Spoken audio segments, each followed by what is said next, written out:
2026년 1월 펜타곤이 충격적인 기밀 보고서를 공개했습니다. 미국 조선소 붕괴율 92%, 실질 가동은 단 2곳뿐이었습니다. 중국은 매년 군함을 200척씩 찍어내는데 미국은 2척도 힘들었습니다. 백악관이 발칵 뒤집혔고 미국이 내린 결론은 더욱 충격적이었습니다. 한국에게 배를 만들어 달라고 부탁한 겁니다. 하지만 이건 시작에 불과했습니다. 일본도 유럽도 중동도 전부 한국만 찾고 있었으니까요. 워싱턴의 한 국방 전문가가 폭탄 발언을 했습니다. 강대국의 정의가 바뀌어야 한다고요. 지금부터 그 충격적인 전말을 공개합니다. 구독과 좋아요를 눌러주시고 감동의 대한민국이라고 댓글을 남겨주세요. 저는 클레어 윈슬로 워싱턴 DC에서 펜타곤 조달 감사를 맡아 거짓이 끼어들 틈을 지우는 사람입니다. 그런데 오늘 제가 믿어왔던 미국의 룰이 한국 앞에서 무너지는 장면을 목격했습니다. 워싱턴 DC 새벽 2시 17분이었습니다. 제 보안 메일함에 빨간 알림이 떴죠. 제목을 보는 순간 심장이 쿵 내려앉았습니다. 긴급 조선소 생산 능력 붕괴, 동맹국 옵션만 가능. 손이 떨렸습니다. 이런 제목은 처음이었거든요. 저는 서둘러 메일을 열었습니다. 첨부 파일 하나가 걸려 있었죠. 파일명은 간단했습니다. 미국 조선 인프라 현황 분석이라고 적혀 있었어요. 저는 숨을 깊게 들이마시고 파일을 열었습니다. 첫 페이지부터 충격이었죠. 미국 대형 상업 조선소 실질 가동 2곳 수준. 숙련 인력 평균 연령 58세. 공급망 붕괴율 60%. 제 머릿속이 하얘졌습니다. 이게 세계 최강국의 현실이라고요? 저는 믿을 수가 없었습니다. 그런데 더 놀라운 건 마지막 페이지였어요. 작은 글씨로 이렇게 적혀 있었거든요. 주요 후보국 대한민국. 한국이요? 저는 순간 코웃음이 나왔습니다. 삼성이랑 BTS는 알지만 안보 산업까지 믿을 수 있다고요? 그때 제 핸드폰이 울렸습니다. 상사 에단 크로우였죠. 저는 전화를 받았습니다. 클레어, 지금 당장 내 사무실로 와. 목소리가 차가웠습니다. 저는 서둘러 옷을 챙겨 입고 펜타곤으로 향했어요. 새벽 3시, 복도는 텅 비어 있었죠. 에단의 사무실 불만 환하게 켜져 있었습니다. 문을 열고 들어가는 순간 에단이 서류 하나를 제 앞에 내밀었어요. 이 보고서 내가 정리해. 단 한 글자도 밖으로 새면 넌 끝이야.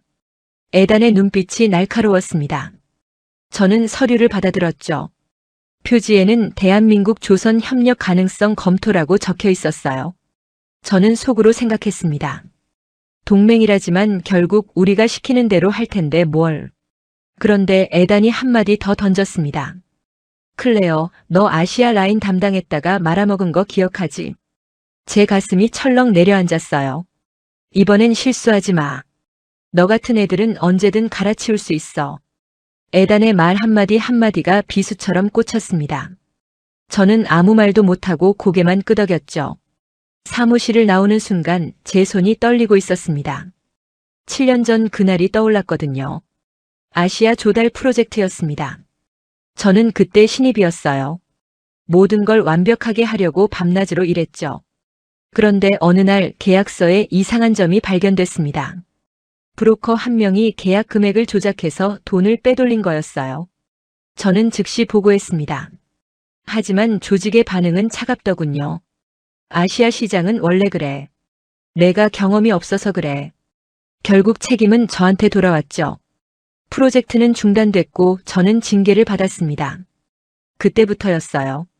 제 머릿속에 아시아는 불투명하고 리스크가 크다는 생각이 박힌 게 한국도 마찬가지라고 생각했습니다. 기술은 있을지 몰라도 결국 시스템은 미숙할 거라고요. 저는 책상에 앉아 서류를 펼쳤습니다. 그런데 첫 페이지부터 예상과 달랐어요. 한국 조선 생산량 세계 1위, LNG선 점유율 70%, 납기 준수율 98%. 저는 눈을 의심했습니다. 납기 준수율이 98%라고요? 미국 조선소는 평균 70%도 안 되는데 말이죠. 저는 숫자를 다시 확인했습니다. 틀림없었어요. 그런데도 저는 믿고 싶지 않았습니다. 숫자는 조작할 수 있으니까요. 저는 고개를 저었습니다. 이번엔 절대 속지 않겠어. 완벽하게 검증해서 에단한테 보고하겠어. 제 자존심이 허락하지 않았거든요. 또다시 희생양이 될 수는 없었습니다. 저는 커피를 한 모금 마시고 노트북을 켰어요. 한국조선산업분석 자료를 검색하기 시작했습니다. 하나씩 읽어 내려가는데 이상했어요. 모든 자료가 한국의 강점을 강조하고 있었거든요. 기술력, 생산속도, 품질 관리. 저는 미간을 찌푸렸습니다. 과장된 마케팅 아닐까? 실제로는 다를 거야. 그때 메일이 하나 더 도착했습니다. 발신인은 미나류였어요. 싱가포르 출신의 글로벌 해운 조선 애널리스트죠. 저는 미나를 몇 번 만난 적이 있었습니다. 냉철하고 데이터에 기반한 분석으로 유명한 사람이에요. 메일 제목은 간단했습니다. 클레어, 이거 봐야 해. 저는 첨부 파일을 열었습니다. 화면에 그래프 하나가 떴죠. 세계 조선소 생산 능력 비교 차트였습니다. 한국이 압도적으로 높았어요. 중국은 물량은 많지만 고급 선박 기술이 떨어진다고 나와 있었고요. 일본은 생산 속도가 느리다고 적혀 있었습니다. 유럽은 비용이 너무 비싸서 경쟁력이 없다고 분석돼 있었죠. 그런데 한국은 달랐습니다. 기술, 속도, 비용 모든 면에서 최상위권이었어요. 저는 화면을 뚫어져라 쳐다봤습니다. 이게 진짜라고요? 미나의 메일 본문에는 한 문장이 더 있었습니다. 클레어, 숫자는 거짓말하지 않아. 내가 직접 확인해봐. 저는 한숨을 내쉬었습니다. 확인은 하겠지만 여전히 믿기지 않았거든요. 7년 전 그 트라우마가 제 판단을 흐리고 있었던 거죠. 저는 노트북을 닫고 창밖을 바라봤습니다. 워싱턴의 새벽 하늘은 여전히 어두웠어요. 그런데 제 마음속도 어둠으로 가득했습니다. 이번 프로젝트를 성공시켜야 살아남을 수 있어. 하지만 한국을 믿어도 되는 걸까? 고민이 깊어지는 순간 핸드폰이 다시 울렸습니다. 에단이었어요. 내일 아침 8시 브리핑 준비해놔. 한국 옵션 완벽하게 분석해서 가져와. 전화가 끊겼습니다. 저는 심호흡을 했어요. 시간이 없었습니다. 지금부터 아침까지 완벽한 보고서를 만들어야 했죠. 저는 다시 노트북을 열고 자료를 정리하기 시작했습니다. 숫자와 그래프가 눈앞을 스쳐 지나갔어요. 하지만 제 머릿속은 여전히 혼란스러웠습니다. 한국이 정말 미국이 기댈 수 있는 나라일까? 아니면 또다시 저를 배신할 아시아의 또 다른 리스크일까? 저는 알 수 없었습니다. 하지만 한 가지는 확실했어요. 이번 보고서가 제 운명을 결정할 거라는 것. 저는 키보드를 두드리기 시작했습니다. 새벽의 정적 속에서 타자 소리만이 울려 퍼졌죠. 아침 8시가 되기 전 저는 보고서를 완성했습니다. 하지만 마음 한구석이 무거웠어요. 데이터는 한국을 가리키고 있었지만 제 경험은 아니라고 말하고 있었거든요. 저는 회의실로 향했습니다. 에단이 이미 자리에 앉아 있었죠. 그 옆에는 국방부 고위 관계자 3명이 더 있었어요. 클레어, 시작해. 에단의 목소리는 차가웠습니다. 저는 프레젠테이션을 시작했어요. 미국 조선 인프라의 현황을 설명했죠. 두 곳의 대형 조선소만 가동 중이고 인력은 고령화됐으며 공급망은 붕괴 직전이라고요. 회의실은 조용했습니다. 다들 심각한 표정으로 듣고 있었어요. 그 다음 슬라이드를 넘겼습니다. 동맹국 옵션 분석이었죠. 일본은 생산 능력이 떨어지고 납기가 지연되는 경우가 많습니다. 유럽은 비용이 너무 높아 예산을 초과할 가능성이 큽니다. 그리고 한국은 저는 잠시 말을 멈췄습니다. 숫자상으로는 완벽했거든요. 생산량 세계 1위, 납기 준수율 98%, 고급 선박 기술 보유. 하지만 제 입에서는 좀처럼 말이 나오지 않았어요. 그때 에단이 끼어들었습니다. 클레어, 한국은 어때? 저는 침을 삼켰습니다. 한국은 기술적으로는 우수합니다. 하지만 에단의 눈빛이 날카로워졌어요. 저는 말을 이었습니다. 하지만 아시아 시장의 불투명성을 고려해야 합니다. 과거 사례를 보면 에단이 손을 들어 제 말을 끊었습니다. 과거 사례? 클레어, 너 그때 일 아직도 끌고 가니? 제 얼굴이 화끈거렸습니다. 회의실의 시선이 모두 저한테 쏠렸죠. 에단이 차갑게 말했습니다. 7년 전 내가 말아먹은 프로젝트 말이야. 그때 내 판단 실수 때문에 우리가 얼마나 손해봤는지 기억하지? 저는 입술을 깨물었어요. 그건 브로커의 사기였습니다. 제 잘못이, 내 잘못 맞아. 내가 제대로 검증하지 못했잖아. 에단의 목소리가 회의실에 울려 퍼졌습니다. 저는 고개를 숙였어요. 가슴속 깊은 곳에서 분노가 끓어올랐지만 참을 수밖에 없었습니다. 에단이 계속 말했습니다. 이번엔 감정 빼고 숫자만 봐. 한국이 최선의 옵션이면 그렇게 보고하는 거야. 알겠어? 네. 저는 작은 목소리로 대답했죠. 회의가 끝나고 사람들이 하나둘 나갔습니다. 에단만 남았어요. 그가 제 옆으로 다가왔습니다. 클레어, 너 아직도 몰라? 뭘 말씀이신가요? 에단이 낮은 목소리로 말했습니다. 이 조직에서 살아남으려면 감정 따윈 버려야 해. 내 트라우마는 내 문제야. 조직은 결과만 본다고. 저는 아무 말도 하지 못했어요. 에단이 덧붙였습니다. 이번 보고서 잘못되면 넌 끝이야. 하지만 잘하면 살 수도 있어.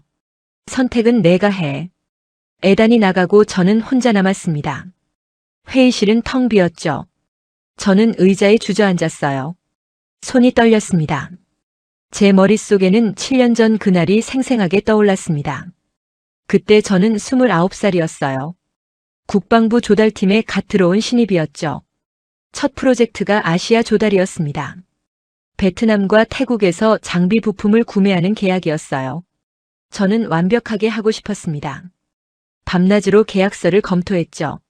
모든 조항을 확인하고 공급업체를 직접 방문했어요.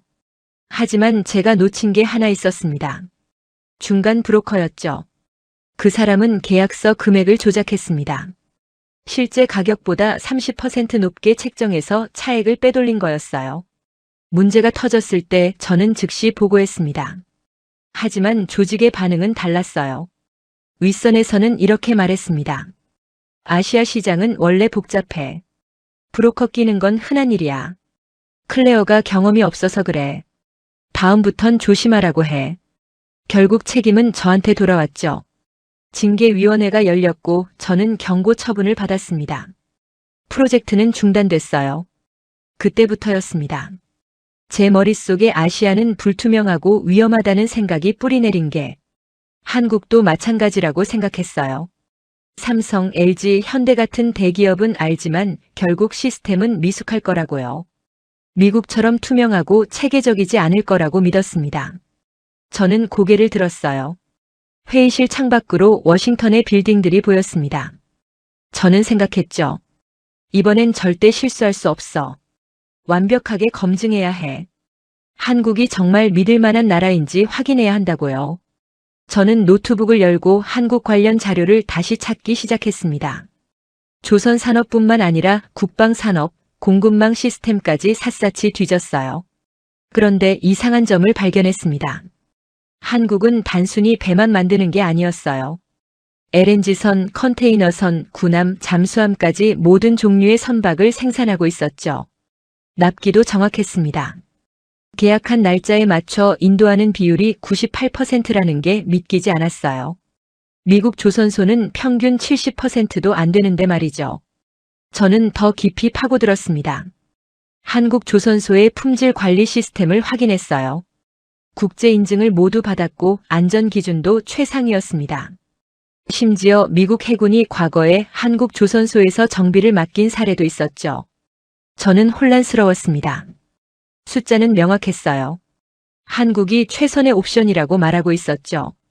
하지만 제 마음은 여전히 거부하고 있었습니다. 7년 전 그 트라우마가 제 판단을 흐리고 있었던 거예요. 그때 핸드폰이 울렸습니다. 미나 류였어요. 저는 전화를 받았습니다. 클레어, 자료 확인했어?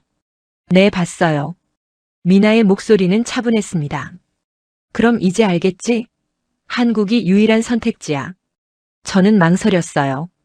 미나, 근데 정말 믿을 수 있을까요? 미나가 한숨을 쉬었습니다. 클레어, 너 아직도 7년 전 그 일 때문에 그러는 거야? 저는 대답하지 못했어요. 미나가 말했습니다. 그건 브로커 한 사람의 문제였어. 한국 전체의 문제가 아니야. 데이터를 봐. 숫자는 거짓말하지 않아. 알아요. 하지만 뭐? 미나의 목소리가 단호해졌어요. 클레어, 너 지금 감정으로 판단하고 있어. 그건 위험해. 에단이 노리는 게 바로 그거야. 제 가슴이 철렁했습니다. 에단이 노린다고요? 미나가 설명했습니다. 에단은 이번 프로젝트 성공하면 승진할 사람이야. 근데 실패하면 누군가 책임져야 하잖아. 그게 바로 너라고. 저는 입술을 깨물었어요. 미나의 말이 맞았습니다. 에단은 성공하면 자기 공으로 만들고 실패하면 저한테 책임을 뒤집어 씌울 사람이었죠. 미나가 덧붙였습니다.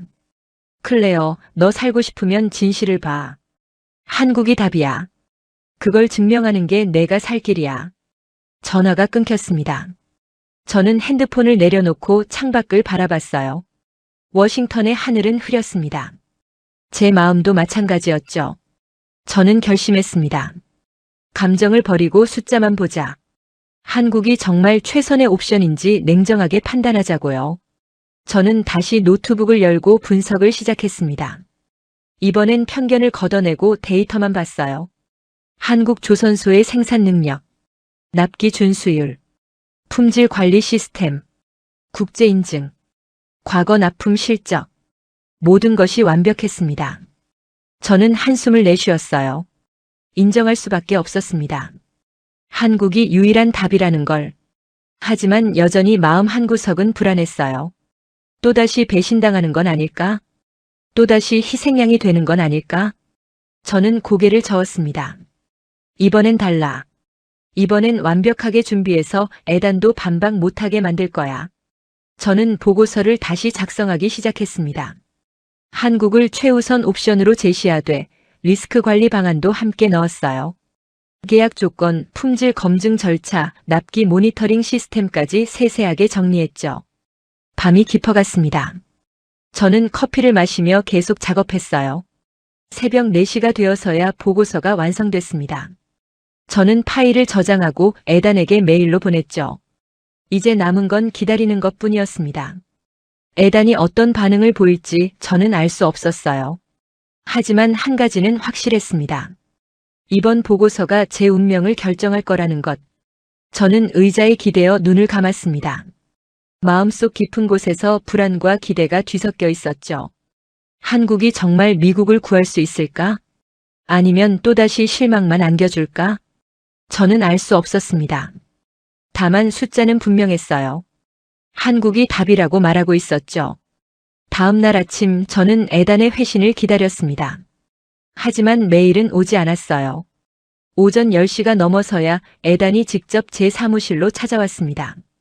그의 표정은 무표정했죠. 클레어, 보고서 봤어. 저는 긴장한 채로 대답했습니다. 네, 어떠셨나요? 에단이 서류 뭉치를 제 책상 위에 내려놓았어요. 숫자는 좋아. 근데 이걸로는 부족해. 부족하다고요? 저는 놀라서 물었습니다. 에단이 차갑게 말했습니다. 윗선에서는 확신을 원해. 한국이 왜 유일한 옵션인지 명확하게 증명해야 한다고. 저는 입술을 깨물었어요. 이미 모든 데이터를 넣었는데 뭘 더 원한다는 걸까요? 에단이 덧붙였습니다. 미국 조선소 현황을 더 파고들어. 왜 우리가 스스로 못하는지 명확히 보여줘. 그래야 한국 옵션이 정당화되니까. 저는 고개를 끄덕였습니다. 알겠습니다. 에단이 나가고 저는 한숨을 내쉬었어요. 더 파고들라는 건 결국 미국의 약점을 드러내라는 얘기였죠. 쉽지 않은 작업이었습니다. 그때 메일이 하나 도착했습니다. 미나류였어요. 제목은 간단했습니다. 클레어, 이거 꼭 봐. 저는 첨부 파일을 열었습니다. 화면에 엑셀 시트가 떴죠. 미국 조선소 상세 분석 자료였습니다.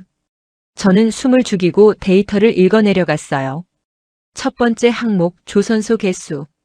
미국 대형 상업 조선소는 실질적으로 2곳만 가동 중. 나머지는 폐쇄되었거나 소규모 정비만 가능.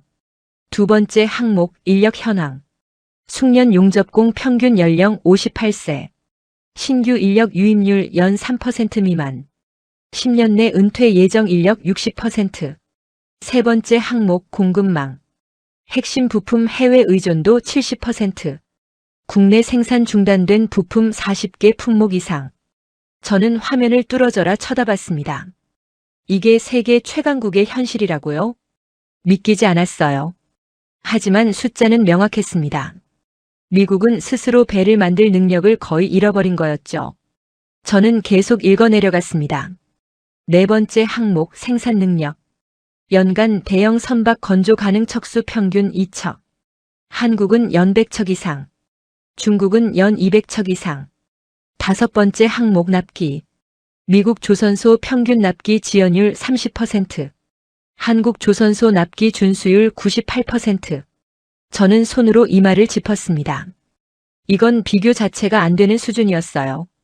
미국은 이미 경쟁력을 완전히 잃은 상태였죠. 그때 미나에게서 메시지가 왔습니다. 클레어, 자료 확인했어? 충격적이지? 저는 답장을 보냈습니다. 네, 믿기지 않아요. 이게 정말 현실인가요? 미나의 답장이 곧바로 왔습니다. 현실이야. 미국은 지난 30년간 조선 산업을 방치했어. 금융과 기술에만 집중하느라 제조업을 잃어버린 거지. 저는 키보드를 두드렸습니다. 그럼 왜 이제야 문제가 된 거죠? 미나의 답장이 도착했습니다. 중국 때문이야. 중국이 군함을 미친 듯이 찍어내고 있거든. 미국도 대응해야 하는데 만들 곳이 없어. 그래서 급한 거야. 저는 한숨을 내쉬었어요. 그제야 상황이 이해됐습니다. 미국은 위기에 처한 거였죠. 그리고 그 위기를 해결할 나라가 한국이라는 것. 저는 미나에게 물었습니다. 그런데 왜 하필 한국인가요? 일본이나 유럽은 안 되나요? 미나의 답장은 길었습니다. 일본은 생산 속도가 너무 느려. 한 척 만드는데 미국보다 오래 걸려. 유럽은 비용이 문제야. 같은 배를 한국의 2배 가격에 만들거든. 게다가 둘 다 납기를 자주 어겨. 전시 상황에서 그건 치명적이야. 저는 화면을 응시했습니다. 그럼 한국은요? 미나의 답장이 왔습니다. 한국은 달라.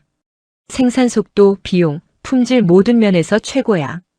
게다가 납기를 거의 어기지 않아. 계약하면 약속한 날짜에 무조건 배를 넘겨줘. 저는 눈썹을 찌푸렸어요. 그게 그렇게 중요한가요? 미나의 답장은 단호했습니다. 클레어, 전쟁은 앱으로 못 이겨. 배는 만들 곳이 있어야 떠. 납기를 어기면 작전 자체가 무너져. 그 한 문장이 제 가슴을 쳤습니다. 저는 지금까지 조선을 단순한 제조업으로만 봤어요. 하지만 아니었죠. 조선은 안보의 핵심이었습니다. 배가 없으면 바다를 지킬 수 없고 바다를 지킬 수 없으면 나라를 지킬 수 없는 거였어요. 저는 다시 물었습니다. 그럼 한국은 왜 이렇게 강한 거죠? 미나의 답장이 도착했습니다. 한국은 생산량만 많은 게 아니야. 납기 시스템이 달라. 계획부터 건조, 인도까지 모든 과정이 디지털화돼 있어. 그래서 정확해. 저는 화면을 뚫어져라 쳐다봤습니다. 납기 시스템이 다르다고요? 미나가 추가 설명을 보냈습니다. 한국 조선소는 1단위로 진행 상황을 추적해. 부품 공급, 용접, 도장 모든 단계가 실시간으로 관리돼. 그래서 문제가 생기면 즉시 대응할 수 있어. 저는 감탄했습니다. 그건 단순한 제조가 아니었어요. 시스템이었죠. 정밀하게 설계된 시스템. 저는 미나에게 답장을 보냈습니다. 고마워요, 미나. 이 자료 정말 도움이 돼요. 미나의 마지막 답장이 왔습니다. 클레어, 숫자는 거짓말하지 않아. 내 감정은 내가 컨트롤해야 해. 한국이 답이야. 저는 노트북을 닫고 창밖을 바라봤어요. 워싱턴의 하늘은 여전히 흐렸습니다. 하지만 제 마음속은 조금씩 정리되고 있었죠. 미나의 말이 맞았어요. 감정을 걷어내고 숫자만 보면 한국이 유일한 답이었습니다. 저는 보고서를 다시 작성하기 시작했습니다. 이번엔 미국의 현실을 적나라하게 드러냈어요. 조선소 2곳, 고령화된 인력, 붕괴된 공급망, 낮은 생산 능력, 높은 납기 지연율. 그리고 대안으로 한국을 제시했습니다. 세계 1위 생산량, 98% 납기 준수율, 디지털화된 시스템, 국제 인증 획득. 숫자는 명확했어요. 미국이 스스로 할 수 없는 일을 한국은 할 수 있다는 것. 저는 보고서를 완성하고 에단에게 보냈습니다. 이번엔 반박할 여지가 없을 거라고 생각했죠. 하지만 제 마음 한구석은 여전히 불안했어요. 한국을 믿어도 되는 걸까?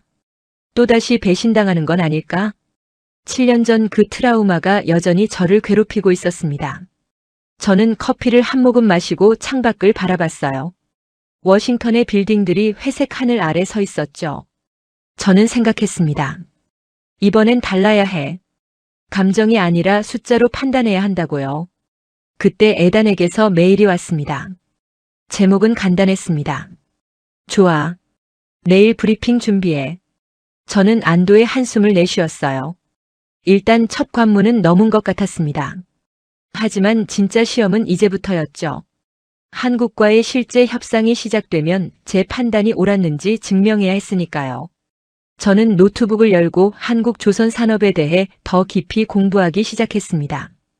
어떤 회사들이 있는지, 어떤 기술을 보유했는지, 과거 납품 실적은 어떤지. 하나씩 읽어내려가면서 저는 놀라지 않을 수 없었어요. 한국은 제가 생각했던 것보다 훨씬 강했습니다. 단순히 배만 만드는 게 아니라 전 세계 해운 산업의 중심이었죠. LNG선의 70%를 한국이 만들고 있었어요. 컨테이너선, 유조선, 군함까지 모든 종류의 배를 생산하고 있었죠. 저는 한숨을 내쉬었습니다. 제가 얼마나 무지했는지 깨달았거든요. 한국을 단순히 삼성과 BTS의 나라로만 알고 있었던 제 자신이 부끄러웠습니다. 저는 계속 자료를 읽었어요. 밤이 깊어갔지만 멈출 수가 없었습니다. 한국에 대해 알아갈수록 제 편견이 얼마나 잘못됐는지 느껴졌거든요. 새벽 2시가 되어서야 저는 노트북을 닫았습니다. 충분히 준비했다고 생각했어요. 이제 내일 브리핑만 잘하면 됐죠. 저는 침대에 누워 눈을 감았습니다. 하지만 잠은 쉽게 오지 않았어요. 머릿속에서 숫자들이 계속 돌아갔습니다. 98%, 70%, 100척, 200척. 그리고 미나의 말이 귓가에 맴돌았죠. 전쟁은 앱으로 못 이겨요. 배는 만들 곳이 있어야 떠요. 저는 한숨을 내쉬었습니다. 맞는 말이었어요. 아무리 기술이 발전해도 실제로 배를 만들 수 있는 나라가 강한 거였죠. 그리고 그 나라가 바로 한국이었습니다. 저는 마침내 잠이 들었어요. 꿈속에서도 숫자들이 춤을 췄습니다. 다음 날 오전 10시 펜타곤 브리핑룸이었습니다.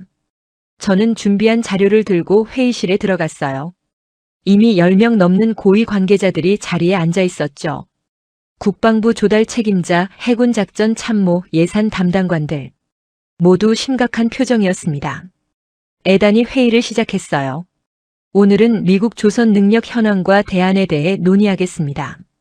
클레어 시작하세요. 저는 심호흡을 하고 프레젠테이션을 시작했습니다. 첫 슬라이드는 미국 조선소 현황이었어요.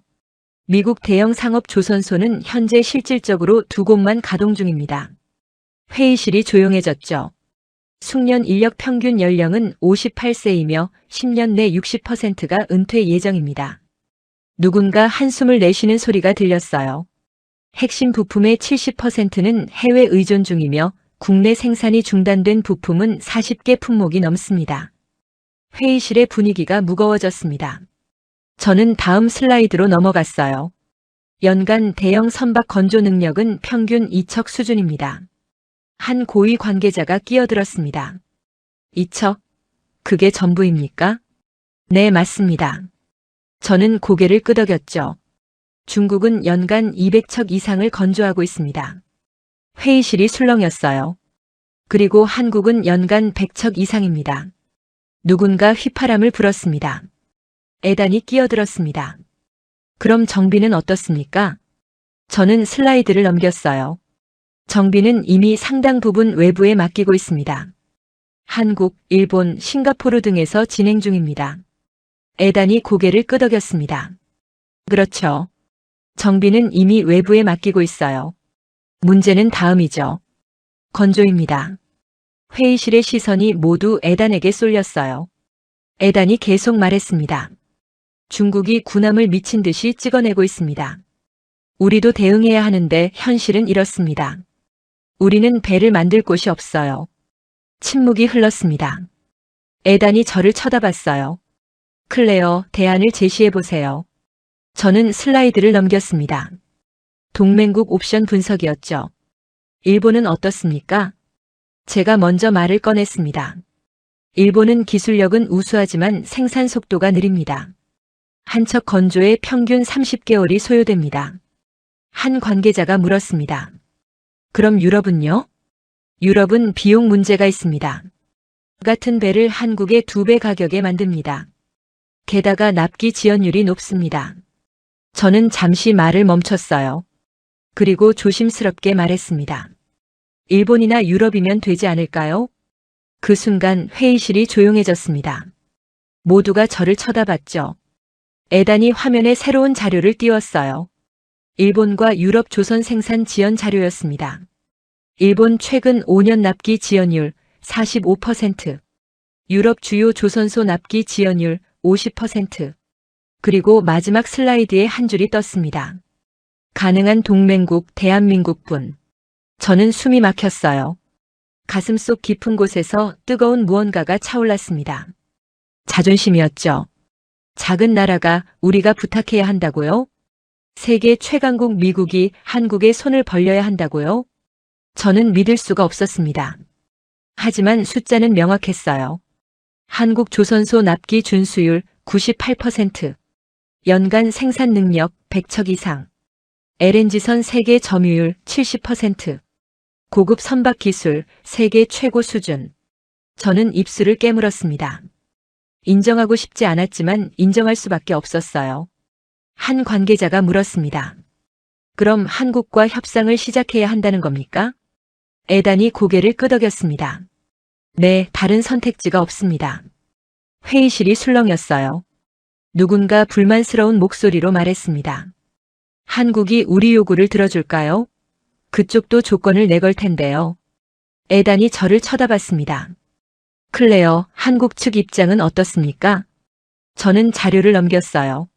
한국은 과거 미국 해군 함정 정비를 여러 차례 수행한 경험이 있습니다.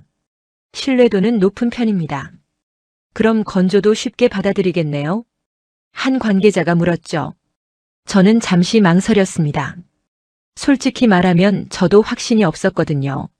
하지만 미나가 보내준 자료를 떠올렸어요. 한국은 생산량만 많은 게 아니라 납기 시스템이 다르다는 것. 저는 조심스럽게 말했습니다. 한국은 감정이 아니라 시스템으로 움직이는 것 같습니다. 조건만 맞으면 협력할 가능성이 높습니다. 조건이요? 에단이 물었어요. 저는 고개를 끄덕였습니다. 납기, 기술 보호, 공급망 분리, 정비와 건조의 로드맵 같은 것들이요. 회의실이 다시 조용해졌습니다. 모두가 생각에 잠긴 표정이었죠. 에단이 말했습니다. 좋습니다. 클레어, 한국 측과 예비 접촉을 시작하세요. 조건을 파악하고 보고하세요. 저는 가슴이 철렁했어요. 예비 접촉이라니요? 네, 알겠습니다. 저는 겨우 대답했죠. 회의가 끝나고 사람들이 하나둘 나갔습니다. 에단만 남았어요. 그가 제 옆으로 다가왔습니다. 클레어. 네. 저는 돌아봤어요. 에단이 낮은 목소리로 말했습니다. 이 보고서 내 이름으로 나가면 넌 끝이야. 저는 얼어붙었습니다. 무슨 말씀이신가요?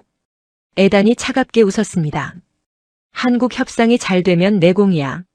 실패하면 내 책임이고. 제 가슴 속에서 분노가 끓어올랐어요. 하지만 참을 수밖에 없었습니다. 에단이 덧붙였습니다. 이 보고서는 내 이름으로 올라갈 거야. 넌 실무만 담당해. 알겠지? 저는 주먹을 쥐었습니다. 손톱이 손바닥을 파고들었죠. 네, 알겠습니다. 저는 겨우 대답했어요. 에단이 나가고 저는 혼자 남았습니다. 회의실은 텅 비었죠. 저는 의자에 주저앉았습니다. 손이 떨렸어요. 또 이러는 거야. 또 제공을 가로채는 거야. 7년 전처럼. 그때도 저는 열심히 일했습니다. 하지만 문제가 터지자 책임은 저한테 돌아왔죠.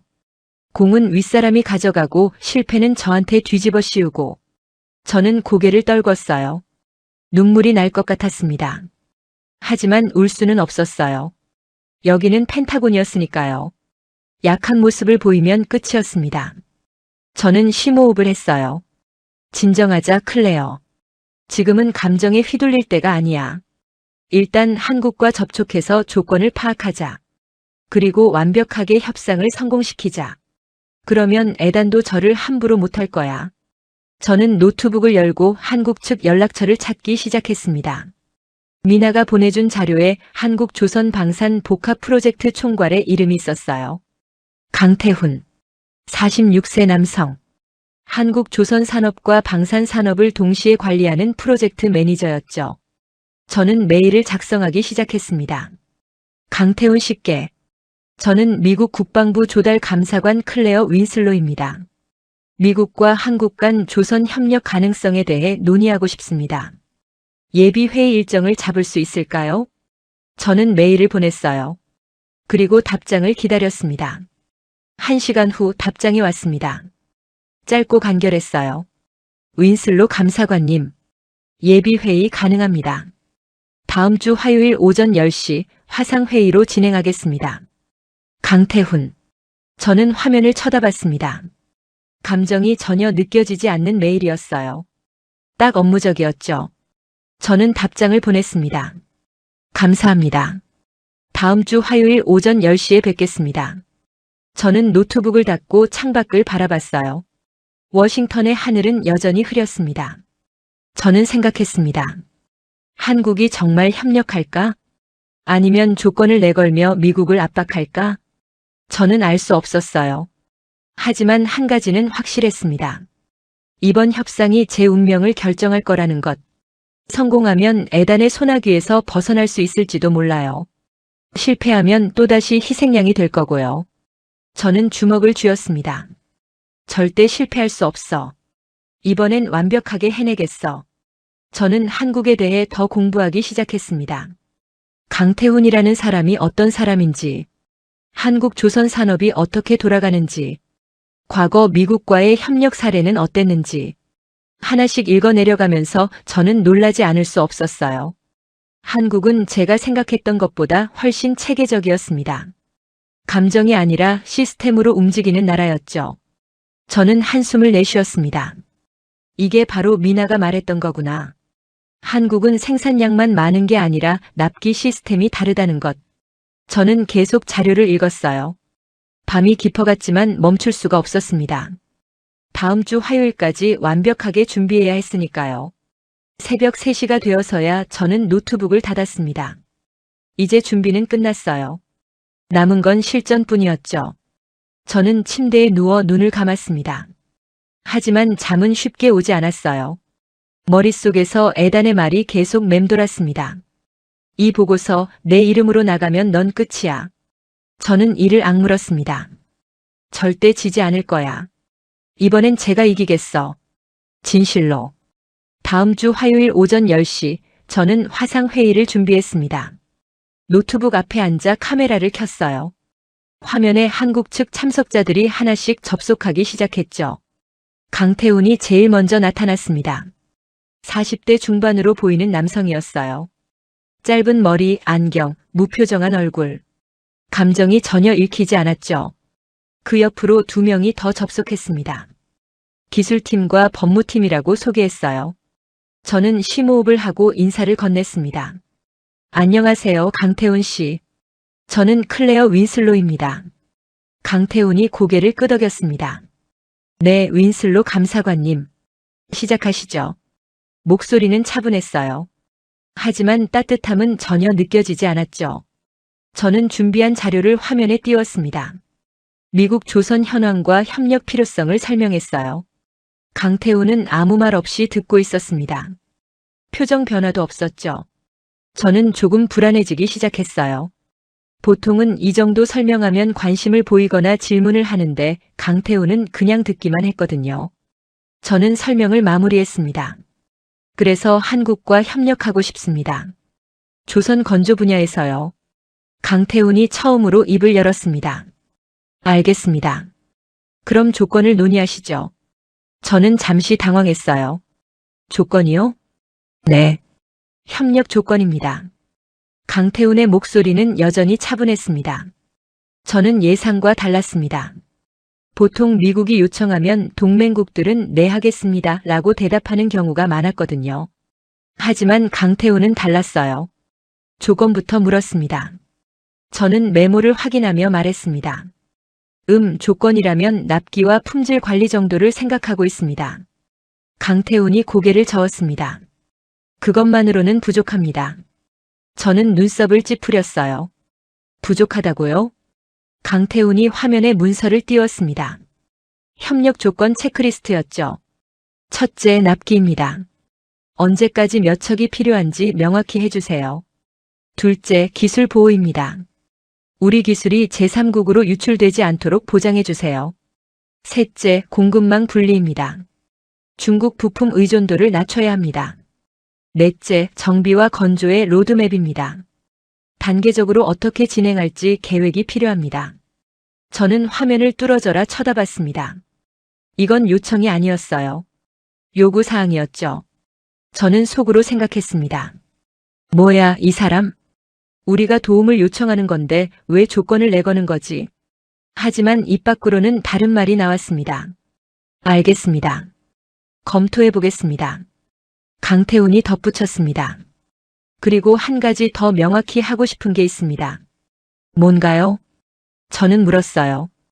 강태훈이 카메라를 똑바로 쳐다봤습니다. 우리는 감정으로 움직이지 않습니다. 계약과 시스템으로 움직입니다. 그 한마디가 제 가슴을 쳤습니다. 저는 순간 할 말을 잃었어요. 강태훈이 계속 말했습니다. 미국이 요청했다고 해서 무조건 받아들이는 게 아닙니다. 우리도 평가합니다. 미국이 신뢰할 만한 파트너인지요. 저는 입이 떡 벌어졌습니다. 우리를 평가한다고요? 세계 최강국 미국을요? 강태훈은 표정 하나 변하지 않았습니다. 네. 과거 협력 사례를 보면 미국은 계약을 일방적으로 변경하거나 납기를 무리하게 요구한 적이 있습니다. 우리는 그런 리스크를 관리해야 합니다. 저는 숨이 막혔어요. 가슴속 깊은 곳에서 뜨거운 무언가가 끓어올랐습니다. 분노였을까요? 아니면 충격이었을까요? 저는 정확히 알 수 없었어요. 다만 한 가지는 확실했습니다. 이건 제가 예상했던 협상이 아니라는 것. 저는 침착하게 말했습니다. 알겠습니다. 미국도 신뢰할 만한 파트너임을 증명하겠습니다. 강태훈이 고개를 끄덕였습니다. 좋습니다. 그럼 다음 회의까지 조건을 정리해 주세요. 우리도 검토하겠습니다. 회의가 끝났습니다. 화면이 꺼지고 저는 혼자 남았죠. 저는 의자에 기댄 채 천장을 쳐다봤어요. 머릿속이 복잡했습니다. 방금 무슨 일이 일어난 거지? 저는 한국이 고마워하며 협력하겠다고 할 줄 알았어요. 미국의 요청을 영광으로 생각할 거라고 믿었죠. 하지만 현실은 달랐습니다. 강태훈은 감정 따윈 보이지 않았어요. 오직 조건과 시스템만 이야기했죠. 심지어 미국을 평가하겠다고 했습니다. 저는 코웃음이 나왔어요. 웃기는 상황이었거든요. 작은 나라가 큰 나라를 평가한다니. 하지만 동시에 제 마음 한구석이 불편했습니다. 뭔가 잘못됐다는 느낌이 들었거든요. 저는 노트북을 열고 회의 내용을 정리하기 시작했어요. 강태훈이 요구한 조건들을 하나씩 적어 내려갔죠. 납기, 기술 보호, 공급망 분리, 정비 건조 로드맵. 그리고 마지막에 적힌 한 문장. 우리는 감정으로 움직이지 않습니다. 계약과 시스템으로 움직입니다. 저는 그 문장을 여러 번 읽었습니다. 읽을수록 이상한 감정이 들었어요. 이건 협상이 아니야. 심사야. 우리가 평가받는 거야. 저는 고개를 저었습니다. 말도 안 돼. 미국이 평가받는다고. 하지만 강태훈의 표정이 떠올랐어요. 무표정하고 차분한 얼굴. 감정 따윈 보이지 않던 눈빛. 그는 진심이었습니다. 미국을 평가하겠다는 말이 진심이었어요. 저는 한숨을 내쉬었습니다. 이해할 수가 없었. 한국은 미국의 동맹국 아닌가요? 왜 이렇게 당당한 거죠? 그때 미나에게서 메시지가 왔습니다. 클레어, 회의 어땠어? 저는 답장을 보냈습니다. 이상했어요. 한국이 우리를 평가하겠대요. 미나의 답장이 곧바로 왔습니다. 당연하지. 한국 입장에서는 미국이 신뢰할 만한 파트너인지 확인해야 하니까. 저는 미간을 찌푸렸어요. 그게 무슨 소리죠? 미나가 설명했습니다. 클레어, 한국은 단순히 배만 만드는 나라가 아니야. 세계 공급망의 핵심이야. LNG선 70%, 반도체 메모리 60%, 방산 수출 10위권. 한국 없으면 세계 경제가 멈춰. 저는 키보드를 두드렸습니다. 그래도 미국은 세계 최강국인데요. 미나의 답장은 냉정했습니다. 최강국이라고 배를 만들 수 있는 건 아니잖아. 클레어, 현실을 봐. 미국은 지금 한국이 필요해. 한국은 미국 없이도 돌아가. 그게 차이야. 저는 화면을 뚫어져라 쳐다봤습니다. 미나의 말이 가슴에 박혔어요. 미국은 한국이 필요하지만 한국은 미국 없이도 돌아간다. 저는 인정하고 싶지 않았습니다. 하지만 숫자는 명확했죠. 미국 조선소는 2곳뿐. 한국 조선소는 세계 1위. 미국 납기 준수율 70%. 한국 납기 준수율 98%. 저는 한숨을 내쉬었어요. 제 세계관이 흔들리고 있었습니다. 저는 항상 믿었어요. 미국이 룰을 만들고 동맹은 따라온다고. 하지만 지금은 달랐습니다.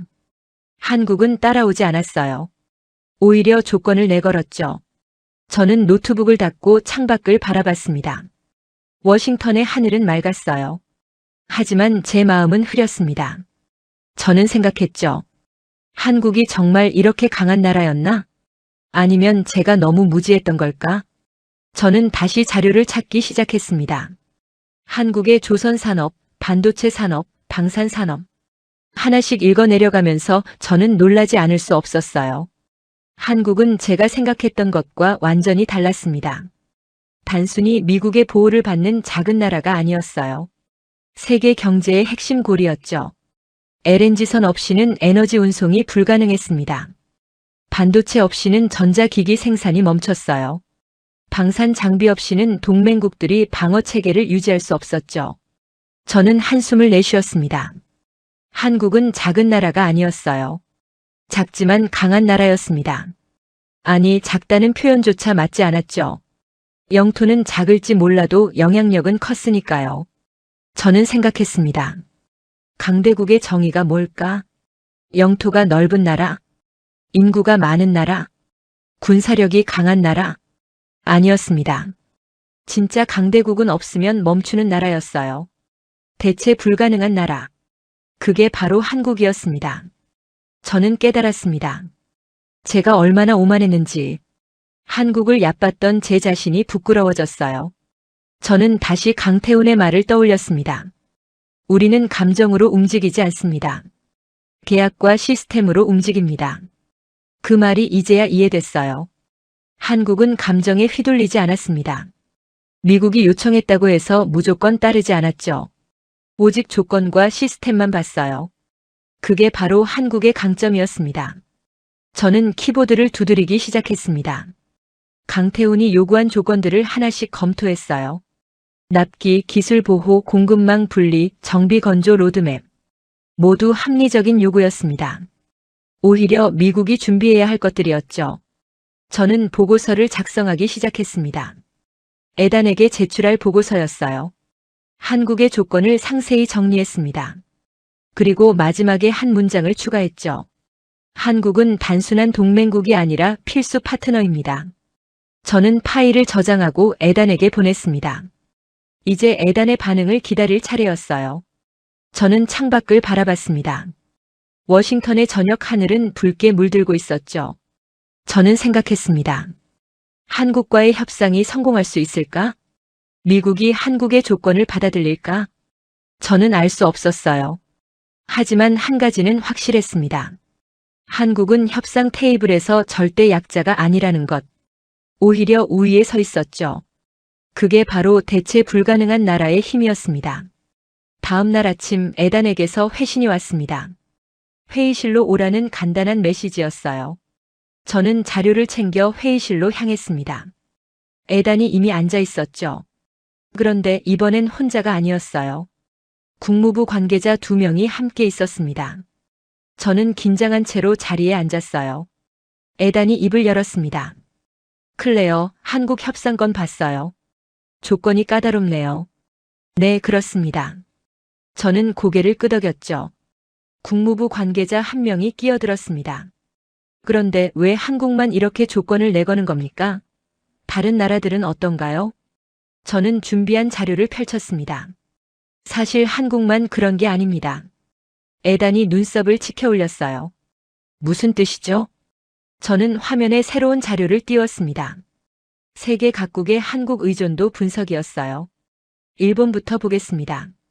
일본은 현재 조선 생산력이 급격히 떨어지고 있습니다. 저는 그래프를 가리켰죠.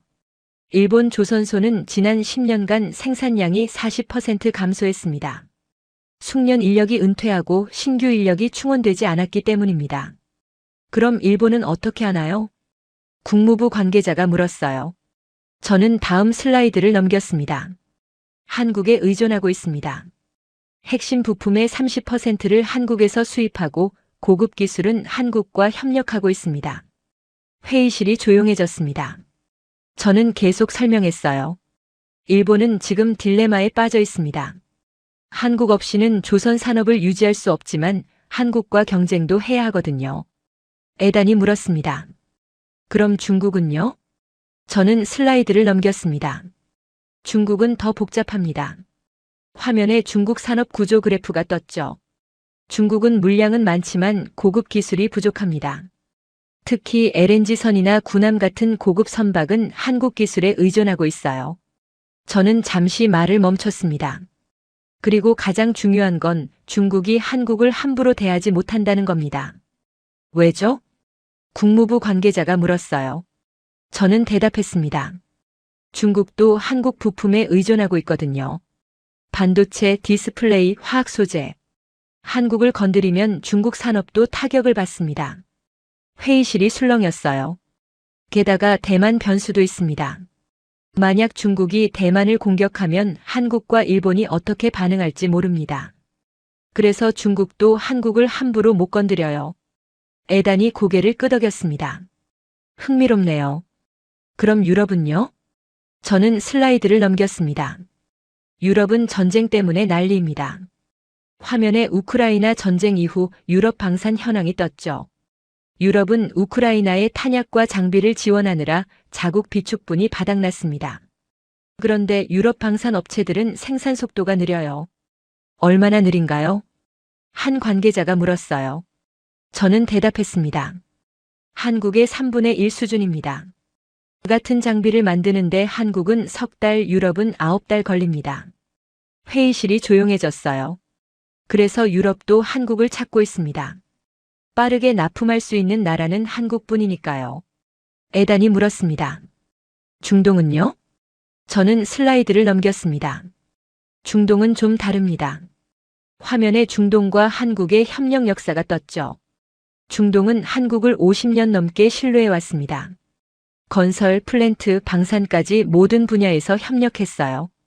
왜 한국을 신뢰하나요? 국무부 관계자가 물었어요. 저는 대답했습니다. 한국은 약속을 지키거든요. 납기를 어기지 않고 품질을 보장하고 기술 이전도 투명하게 합니다. 중동 입장에서는 믿을 수 있는 파트너인 거죠. 에단이 한숨을 내쉬었습니다. 그럼 결론은 뭡니까? 세계가 다 한국을 찾는다는 겁니까? 저는 고개를 끄덕였습니다. 네, 맞습니다. 회의실이 조용해졌어요. 저는 마지막 슬라이드를 띄웠습니다. 21세기 강대국의 정의였죠. 전통적으로 강대국은 영토, 인구, 군사력으로 정의됐습니다. 저는 한 줄 한 줄 읽어 내려갔어요. 하지만 21세기는 다릅니다. 진짜 강대국은 대체 불가능한 나라입니다. 저는 잠시 말을 멈췄습니다. 없으면 멈추는 나라. 그게 바로 강대국입니다. 에단이 물었습니다. 그 기준으로 보면 한국이 강대국이라는 겁니까? 저는 고개를 끄덕였습니다. 네. 한국 없이는 세계 에너지 운송이 멈춥니다. LNG선 70%가 한국산이니까요. 한국 없이는 전자기기 생산이 멈춥니다. 반도체 메모리 60%가 한국산이니까요. 한국 없이는 동맹국 방어 체계가 무너집니다. 방산 장비 납기가 한국만큼 빠른 나라가 없으니까요. 회의실이 숨죽인 듯 조용했습니다. 저는 마지막 문장을 읽었어요. 영토가 큰 나라가 강대국이 아니라 없으면 멈추는 나라가 강대국입니다.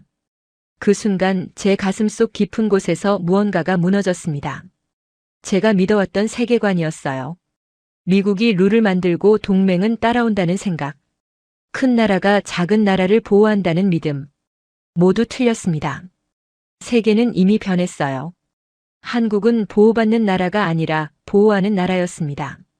세계 공급망을 보호하는 심장이었죠. 에단이 입을 열었습니다.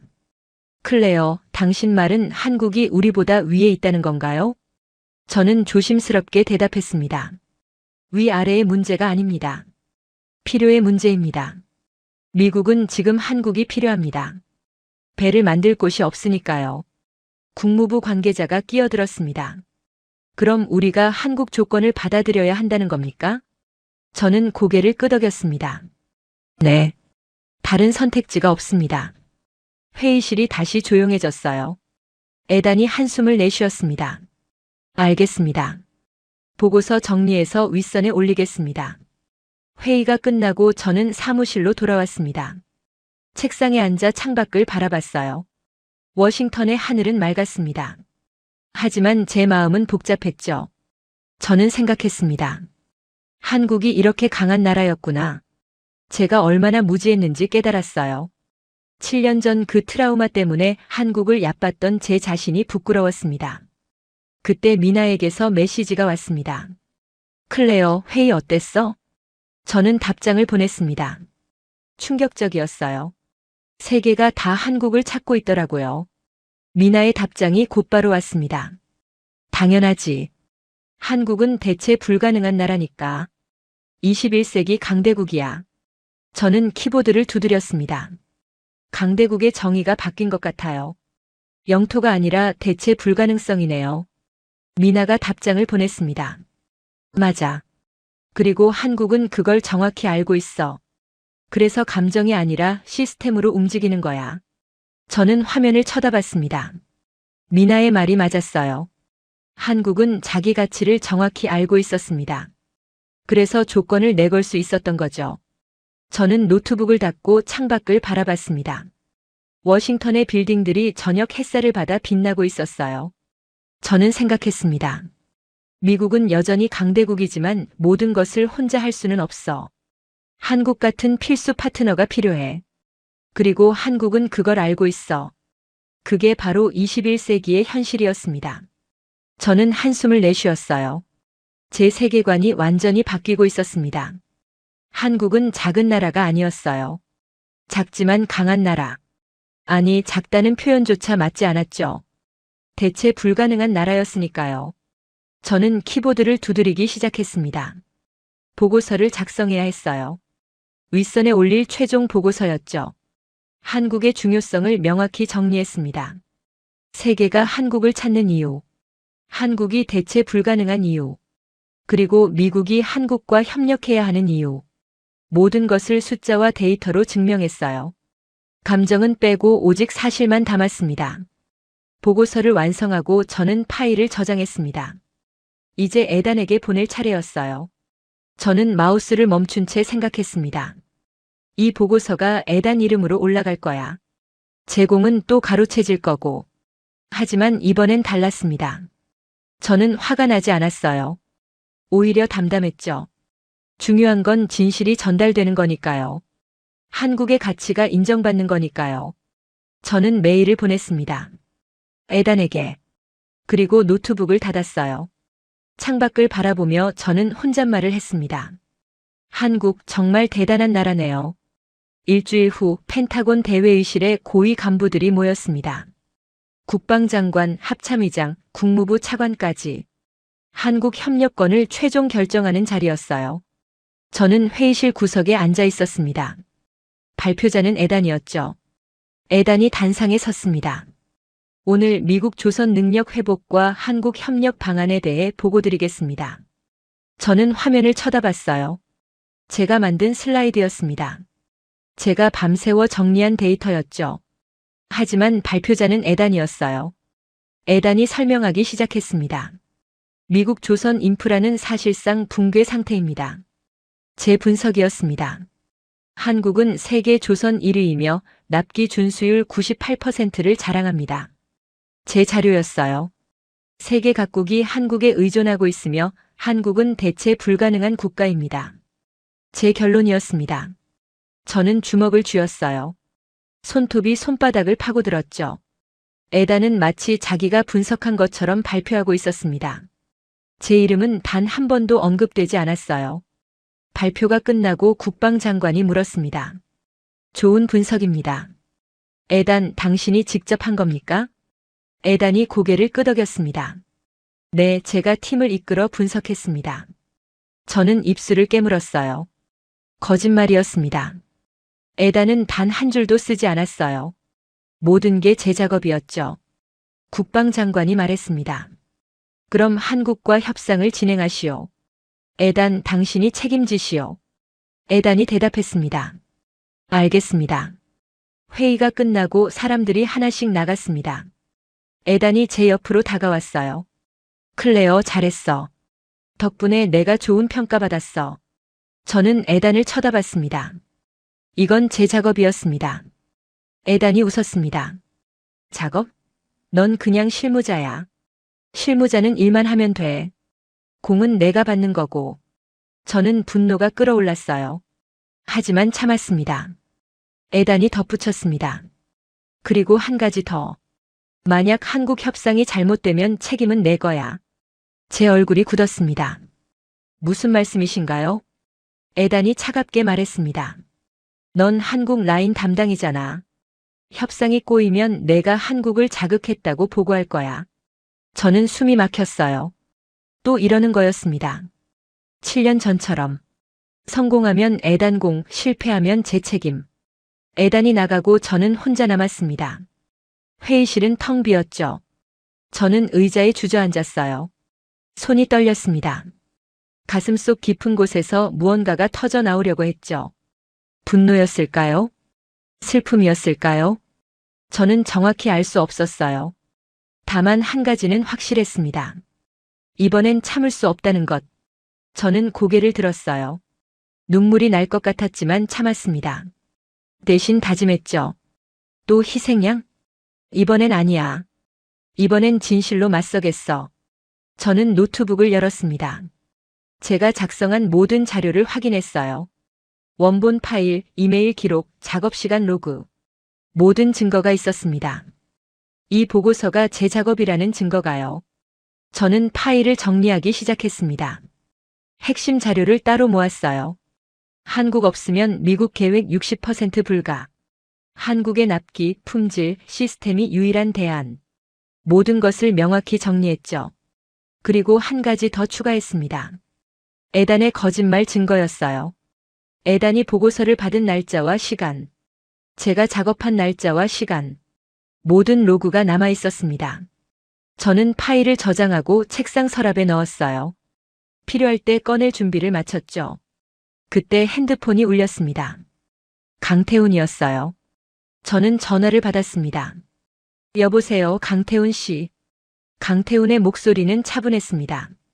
윈슬로 감사관님 협상 진행 상황을 확인하고 싶습니다. 저는 대답했습니다. 미국 윗선에서 승인했습니다. 곧 정식 협상이 시작될 겁니다. 강태훈이 물었습니다. 그럼 미국 측 책임자는 누구입니까? 저는 잠시 망설였어요. 에단 크로우입니다. 강태훈이 말했습니다. 알겠습니다. 그럼 다음 주에 화상회의를 잡겠습니다. 전화가 끊기기 전 강태훈이 한마디 덧붙였어요. 감사관님, 한 가지만 말씀드리겠습니다. 네, 말씀하세요. 저는 대답했죠. 강태훈이 조용히 말했습니다. 부탁하려면 먼저 존중을 배우셔야 합니다. 그 한마디가 제 가슴을 쳤습니다. 전화가 끊겼어요. 저는 핸드폰을 내려놓고 창밖을 바라봤습니다.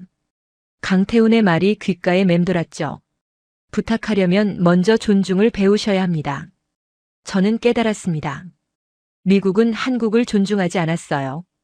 단순히 도구로 생각했죠.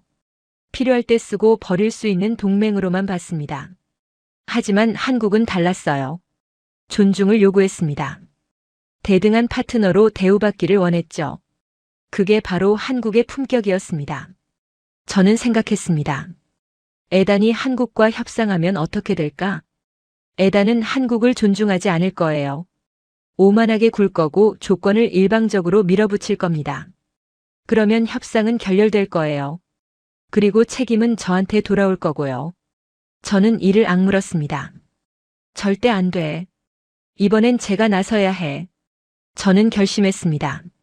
다음 주 회의에서 진실을 밝히겠다고. 에단의 거짓말을 폭로하겠다고. 그리고 한국을 제대로 존중하는 협상을 이끌겠다고요. 저는 노트북을 열고 발표 자료를 준비하기 시작했습니다. 진실을 담은 자료였어요. 에단의 거짓말, 제 작업 증거, 한국의 진짜 가치, 모든 것을 명확히 정리했죠. 밤이 깊어갔습니다. 저는 커피를 마시며 계속 작업했어요.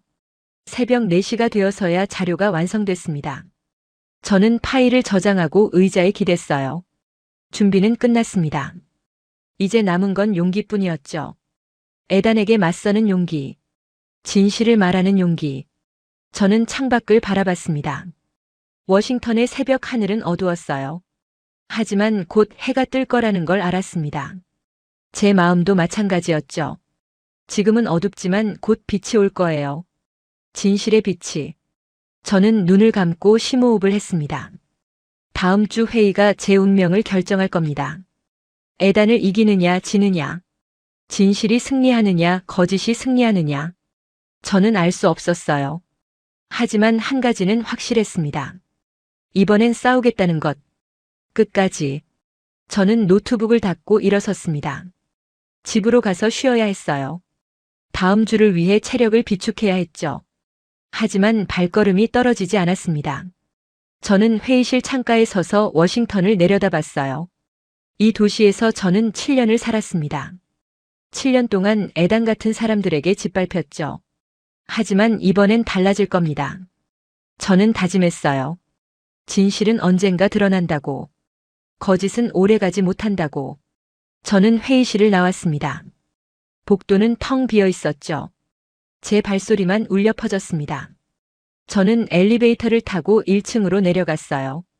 밖으로 나가니 찬 공기가 얼굴을 스쳤습니다. 저는 하늘을 올려다봤어요. 별이 빛나고 있었습니다. 저는 생각했습니다. 한국도 저 별처럼 빛나는 나라구나. 작지만 밝게 빛나는 나라. 대체 불가능한 나라. 저는 걸음을 옮겼습니다. 다음 주 제가 그 빛을 증명할 겁니다. 에단의 거짓을 깨고 한국의 진짜 가치를 보여줄 거예요. 그게 바로 제가 할 일이었습니다. 다음 주 화요일 한국과의 정식 협상 회의가 열렸습니다.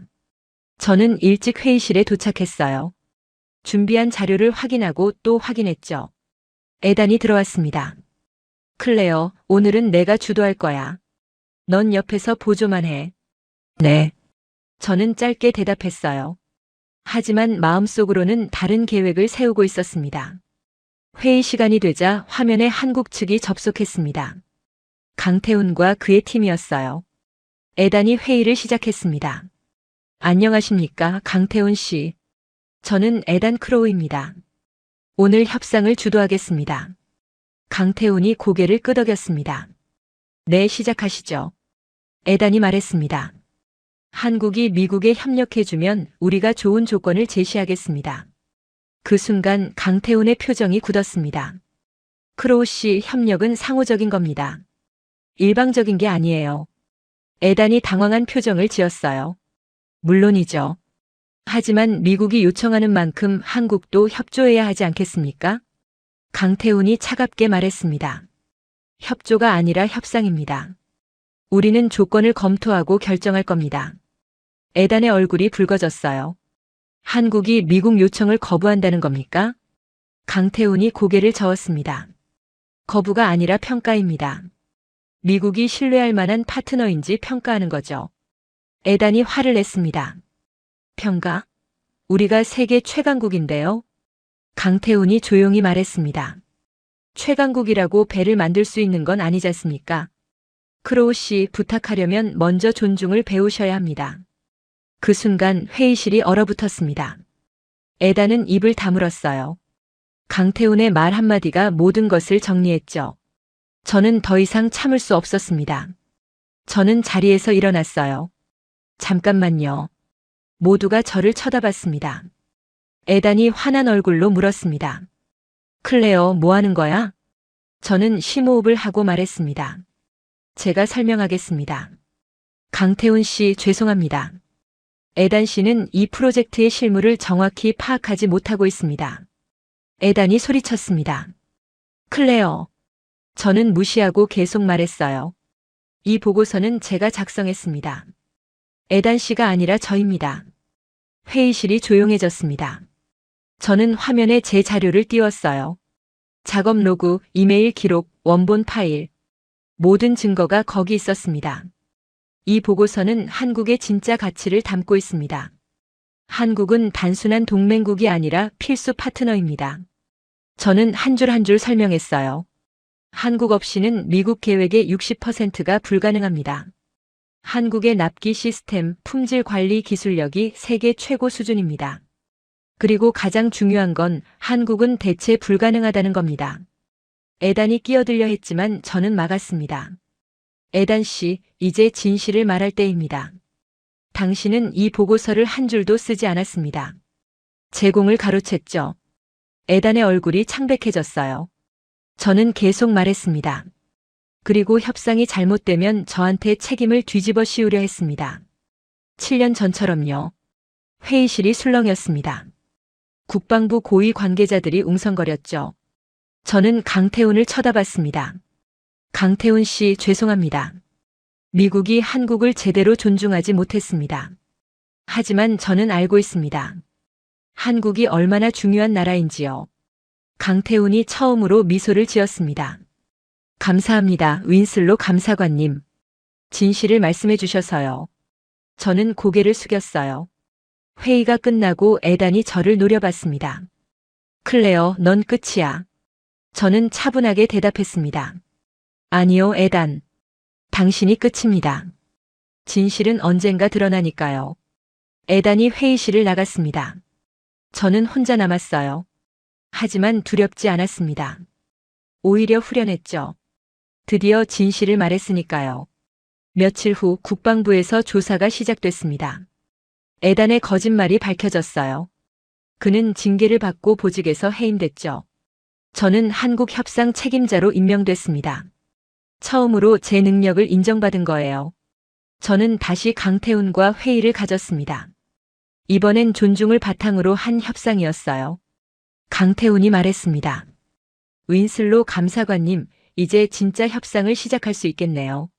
네, 동등한 파트너로서요. 저는 대답했죠. 협상은 순조롭게 진행됐습니다.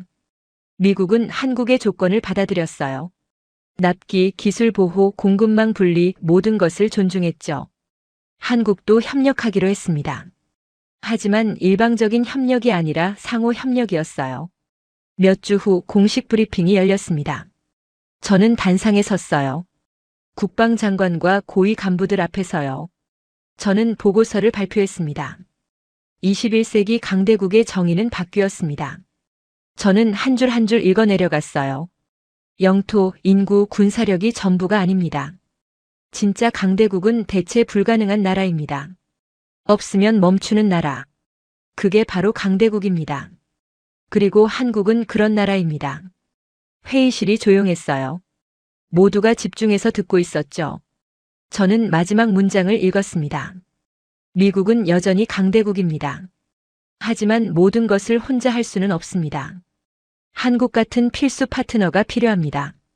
그리고 한국은 단순한 동맹국이 아니라 세계가 보호받고 싶은 시스템을 가진 나라입니다. 발표가 끝나고 박수가 터졌습니다. 국방장관이 일어섰어요. 훌륭한 분석입니다. 윈슬로 감사관. 이 보고서를 공식 정책 문서로 채택하겠습니다. 저는 고개를 숙였습니다. 감사합니다. 회의가 끝나고 저는 사무실로 돌아왔어요. 책상에 앉아 창밖을 바라봤습니다. 워싱턴의 하늘은 맑았어요. 제 마음도 마찬가지였죠. 저는 생각했습니다. 처음엔 한국을 무시했어요. 작은 나라, 미국 보호 아래 있는 나라라고 생각했죠. 하지만 틀렸습니다. 한국은 세계가 보호받고 싶은 시스템을 가진 나라였어요. 대체 불가능한 나라였죠. 저는 노트북을 열고 항공권을 검색하기 시작했습니다. 한국행 비행기였어요. 강태훈이 초대했거든요. 한국 조선소를 직접 방문해 보라고요. 저는 표를 예약했습니다. 다음 주 월요일 인천행이었어요. 저는 미소를 지었습니다. 숫자 말고 현장에서 확인하겠다고 생각했죠. 한국이 정말 어떤 나라인지, 어떻게 세계를 움직이는지 직접 보고 싶었어요. 저는 노트북을 닫고 일어섰습니다. 창밖으로 워싱턴의 저녁 노을이 보였어요. 붉게 물든 하늘이 아름다웠습니다. 저는 생각했습니다. 제 인생도 이제 새로운 장이 시작되는 것 같아요. 7년간의 트라우마를 벗어던지고 진실을 선택한 살. 한국을 제대로 이해하는 살. 저는 가방을 챙겼습니다. 집으로 가야 했어요. 하지만 발걸음이 가벼웠습니다. 처음으로 제 선택에 후회가 없었거든요. 복도를 걸으며 저는 혼잣말을 했습니다. 한국 정말 대단한 나라예요. 작지만 강하고, 대체 불가능하고, 세계의 심장 같은 나라. 저는 엘리베이터를 탔어요. 1층으로 내려가는 동안 거울에 비친 제 모습을 봤습니다. 처음으로 당당한 표정이었어요. 더 이상 희생양이 아니었죠. 진실을 선택한 사람이었습니다. 밖으로 나가니 찬 공기가 얼굴을 스쳤습니다. 저는 하늘을 올려다봤어요. 별이 빛나기 시작했습니다. 저는 생각했죠. 한국도 저 별처럼 빛날 거예요. 세계가 인정하는 나라로. 대체 불가능한 나라로. 저는 걸음을 옮겼습니다. 다음 주 한국에서 새로운 이야기가 시작될 겁니다. 제 이야기가, 그리고 한국의 이야기가. 감동특별시의 이야기는 여러분의 구독과 좋아요, 작은 관심으로 이루어집니다. 감동시민들의 이야기는 내일도 찾아오겠습니다. 감사합니다.